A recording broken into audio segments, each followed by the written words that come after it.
Taxes in retirement is one of the most commonly asked about topics from people who are referred to our firm or come and sit down with our team of advisors. They want to know if they should expect to pay a lot in taxes in retirement, or maybe a little bit in taxes in retirement, or maybe they're just frustrated that the advice they were given 15, 20 years ago about putting money into a deferred plan like a 401k or an IRA would save them money because they'd retire at a lower tax bracket. It's interesting to me. We've done lots of events, education events, dinner events, all sorts of fun stuff. And when I ask people, have you retired in a lower tax bracket, or do you feel like you're paying less in taxes now than you were before?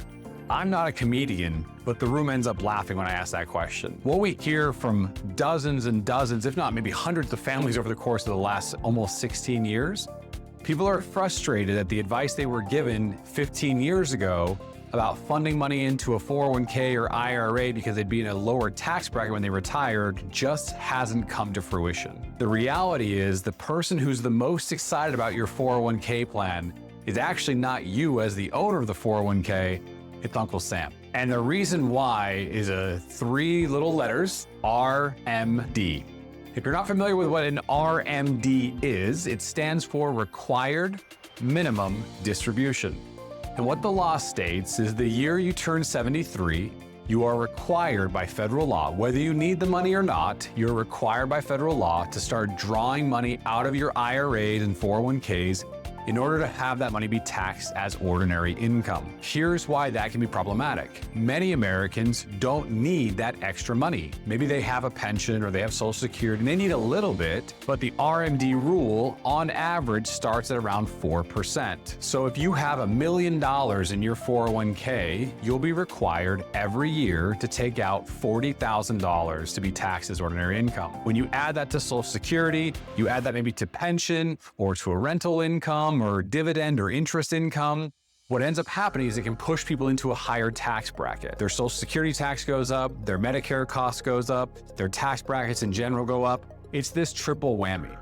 And why I say Uncle Sam is excited about this is because they know, like most people, we take money, we put it into a 401k or an IRA, and we defer it. We leave it alone and we let it grow and grow and grow and grow.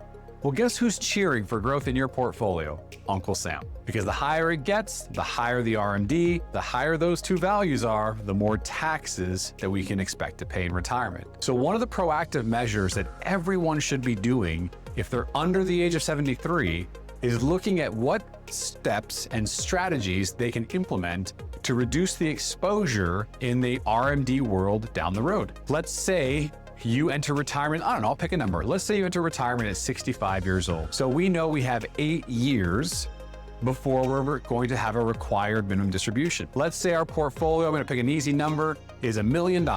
We have an IRA with $1 million in it, and we don't need the money. We've got Social Security, we've got rental income, we've got pensions, whatever it might be, but we don't need the money. And so the typical advice that someone hears from their investment guy or their investment gal is, hey, don't worry, you don't need this money, so you can just leave it alone. Well, over 8 years, let's say we're averaging 7%. There's a rule in investing called the Rule of 72, which says that a portfolio should double every 10 years if it earns an average of 7.2%. So let's just say we have 7% average over an 8-year period.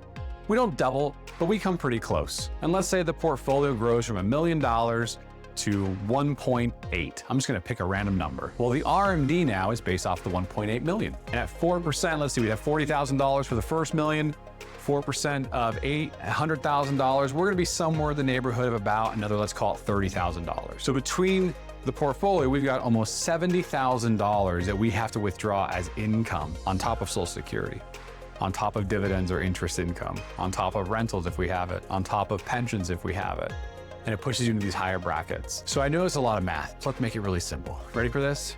If you don't have a plan to minimize the burden of taxes on your IRAs, 401ks, 403bs, 457s, the whole 9 yards, any of these buckets of cash that have sat tax deferred, if you don't have a plan, here's the good news.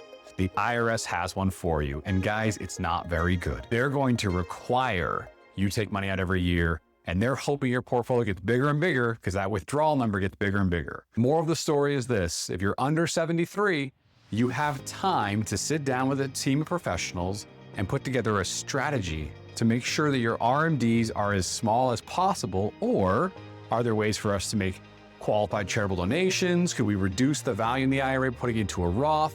Is there a good way to do it? Is there a wrong way to do it? Does it make sense? What we don't want to do is just park the money in the sidelines and not touch it, not think about it until we hit 73, because then we're going to have to think about it. And the feedback we've heard from lots of families over the years is they're not happy to think about it at that point because they're paying more in taxes than they expected. They feel like they're keeping less of their hard-earned money than they expected, and they wish they would have done something about it years ago. I can tell you one of the most famous lines I've heard for almost 16 years now that I've been doing this. For almost 16 years, the phrase that we've heard over and over and over again is, I wish we would have found you guys 5 years ago, 10 years ago, 20 years ago. My encouragement for you is to take action today so you don't end up saying to someone else, I wish I would have met you 5 years ago, 10 years ago, 15 years ago. The RMD tax trap is a massive problem that can be avoided with proactive and strategic planning. But the time to do it is not once you're 73 or 75, it's when you're 60 or 65. I think it's still worth looking at when you're in your 70s, but the biggest bang for our buck will always come when we can pay the taxes on the smallest amount of money and get all that tax-free growth versus leaving it alone and trying to deal with it once it's grown to $2 million or whatever the number might be. So you don't have a strategic plan to reduce your taxes in retirement, or you don't have a strategic plan to minimize the impact to your taxes and Social Security and Medicare that your RMDs may have in retirement, I'd encourage you, come sit down with our team of professionals, learn more about your situation in detail, and let's see if we should plan to pay a lot in taxes or a little, and if there's something we can do to prevent those big tax bills later on down the road. Look forward to sitting down with you guys. Thanks so much.